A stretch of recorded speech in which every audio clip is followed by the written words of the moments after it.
reçu, bonjour et bienvenue dans le JT d'actualité juridique du groupe Revue Fiduciaire. À la une de ce lundi 3 juin, déduction exceptionnelle pour les PME et versement de transport.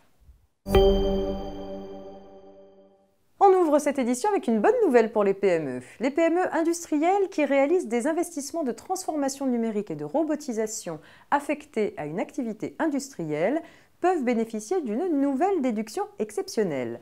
Cette déduction leur permet de déduire 40% de la valeur d'origine de certains biens que la loi énumère de façon limitative.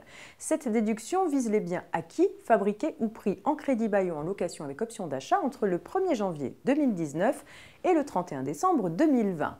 Elle s'applique également aux biens acquis à compter du 1er janvier 2021 sous deux conditions.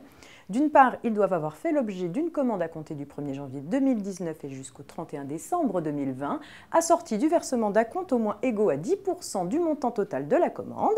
D'autre part, ils doivent être acquis dans un délai de 24 mois à compter de la date de la commande. L'employeur qui emploie au moins 11 salariés est assujetti à la contribution versement de transport. Pour déterminer s'il est assujetti à ce versement, l'employeur se réfère à l'effectif annuel moyen qu'il apprécie sur la base des règles de calcul de l'effectif sécurité sociale.